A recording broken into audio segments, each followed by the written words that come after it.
धुरंधर 2 एक ऐसी फिल्म जिसने बॉक्स ऑफिस पर आग लगा दी।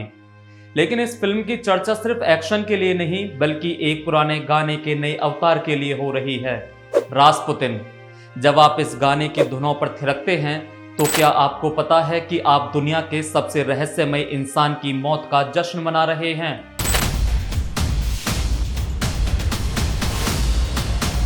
एक ऐसा आदमी जिसे ना गोलियां मार सकी ना जहर खत्म कर सका, एक ऐसा शख्स जिसने रशिया के सम्राटों को अपनी उंगलियों पर नचाया और उस पर बना यह गाना जिसने इसे गाने वाले बैंड बोनी एम के साथ एक ऐसा इत्तेफाक जोड़ा जो आज भी विज्ञान और तर्क से परे है। नमस्कार, मैं हूँ राज माहौर और आज की वीडियो में हम बात करेंगे उस गाने की जिसमें कैद है रशिया का सबसे खौफनाक रहस्य। गाने की पहली लाइन है, there lived a certain man in Russia long ago. यह आदमी था ग्रिगोरी रास्पुतिन। 19वीं सदी के अंत में साइबेरिया के एक छोटे से गांव से निकला एक अनपढ़ किसान जो देखते ही देखते रसिया के आखिरी जार यानी एम्परर निकोलस द्वितीय के महल तक जा पहुंचा।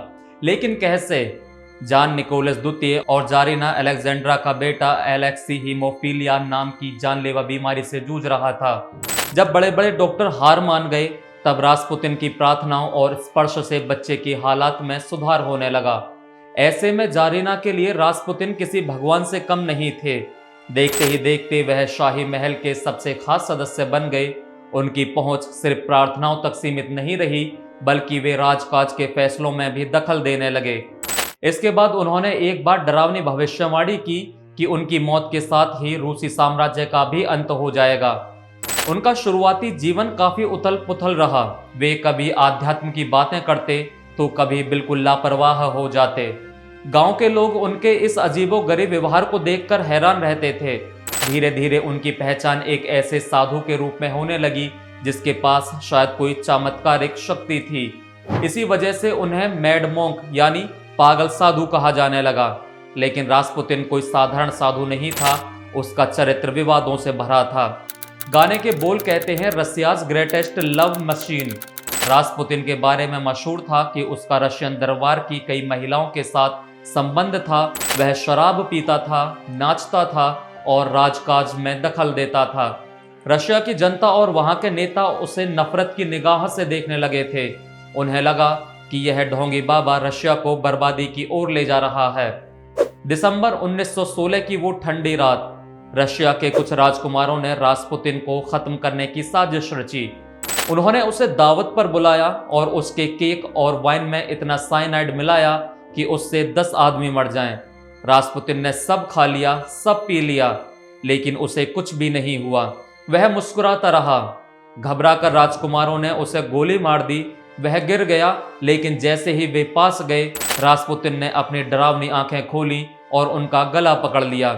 अंत में उसे कई गोलियां मारी गईं, पीटा गया और बर्फीली रेवा नदी में फेंक दिया गया।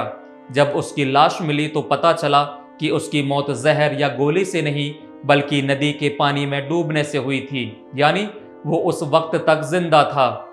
1978 में जर्मनी कैरेबियन बैंड बोनी एम ने इस कहानी को एक डिस्को एंथम बना दिया। गाना सुपरहिट हुआ, लेकिन इसके साथ ही शुरू हुआ रहस्यों का सिलसिला। इस बैंड के लीडर थे बॉबी फेरोल। जो लोग नहीं जानते उन्हें बता दें कि बॉबी फेरोल स्टेज पर बिल्कुल वैसे ही कपड़े पहनते थे और वैसे ही नाचते थे जैसा रास्पुतिन के बारे में बताया जाता था।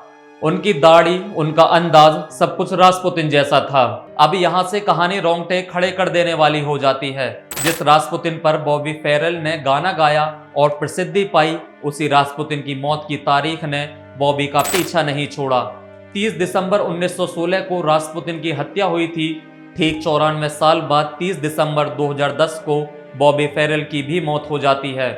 हैरानी की बात यह है कि बॉबी की मौत उसी शहर में हुई जहां रास्पुतिन को मारा गया था, सेंट पीटर्सबर्ग, रशिया। इतना ही नहीं, जिस होटल में बॉबी ठहरे थे वह जगह उससे बहुत करीब था जहां रास्पुतिन की हत्या की साजिश रची गई थी। क्या यह सिर्फ एक इत्तेफाक था या रास्पुतिन की रूह ने उस इंसान को अपने पास बुला लिया जिसने उसकी कहानी को पूरी दुनिया में नचाया था? आज सालों बाद फिल्म धुरंधर 2 ने इस गाने को फिर से जीवित कर दिया है। यह गाना सिर्फ एक धुन का खेल नहीं है बल्कि एक चेतावनी है कि इतिहास खुद को दोहराता है।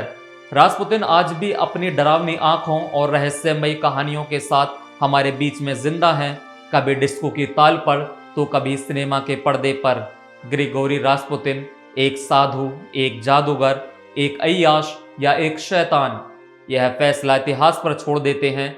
लेकिन बॉनी एम और धुरंधर 2 ने यह साबित कर दिया कि रशिया के इस सबसे बड़े रहस्य को कभी भुलाया नहीं जा सकता। आपको क्या लगता है, क्या बॉबी फेरल की मौत सिर्फ एक इत्तेफाक थी? कमेंट में अपनी राय जरूर बताइए।